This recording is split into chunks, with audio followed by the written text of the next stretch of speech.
Asian University, which is a new project in India in which a lot of South Asian countries are collaborating. It's a new experiment, and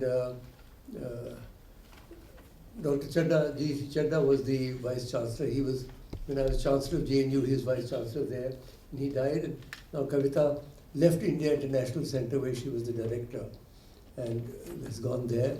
Before that, of course, she's been in education all her life, and was in Hindu College for many years, and also was principal of Hindu College, and has written a number of books. Now the subject, I'm not going to comment on it yet, except on the first sentence of the announcement. South Asia is an integrated whole with its shared geography, cultural and spiritual inheritance. It certainly has a shared geography, cultural and spiritual inheritance, but I do not think it is an integrated whole.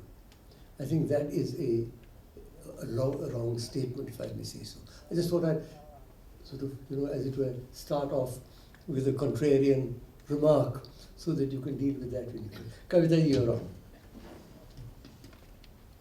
Dr. Karan Singh has started us off on a note that it is not an integrated whole and it should be an integrated whole.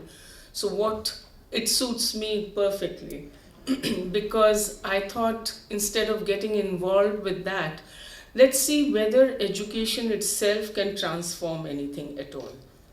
And so I started to ask myself the question that why do we have any education? What is the need for it? And to me at least, the answer came that at least it has two-fold aims. One is a personal one and one is a collective one.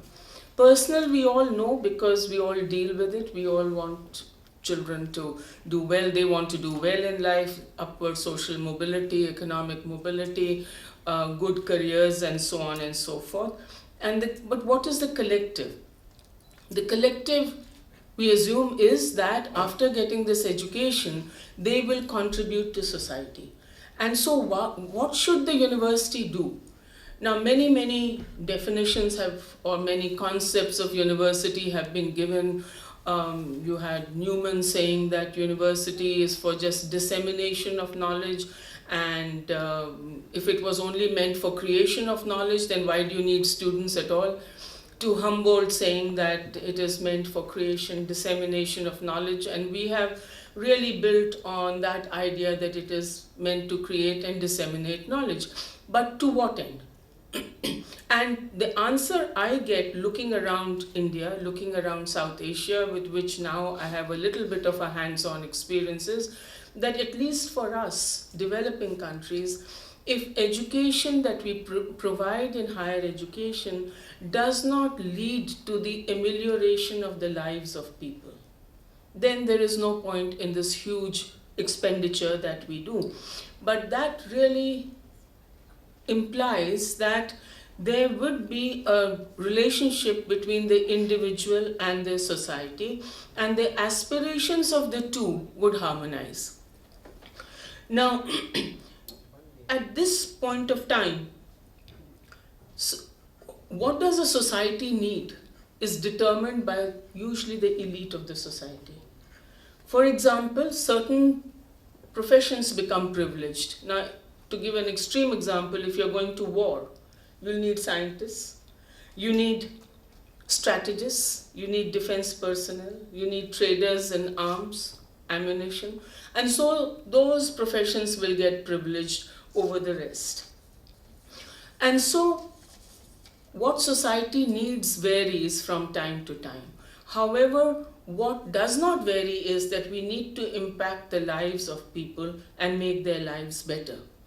Now, up to the Second World War, up to the end of Second World War, which also was a time of decolonization, development was largely associated with the West, and it was supposed to be concomitant to modernization.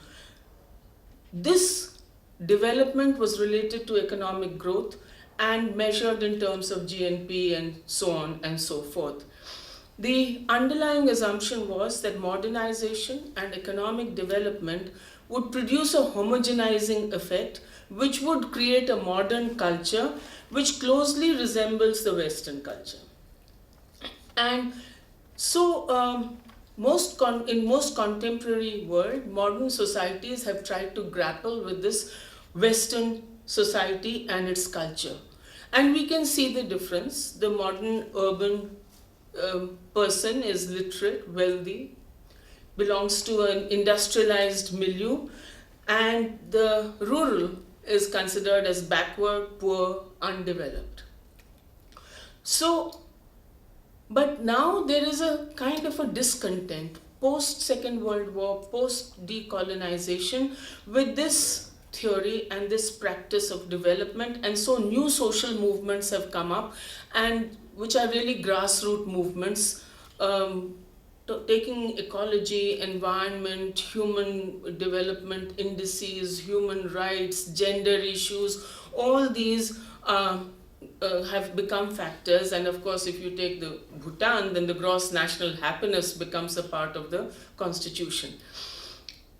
From development, we've moved to sustainable development. But even sustainable development, there are doubts about that, because what is sustainable development? Sustainable development keeps the same paradigms of development. All that it says is use it with caution so that something remains for the future generations. It still prioritizes capital accumulation, and it has still the same ideas about growth and efficiency. But there are limits to this idea of development.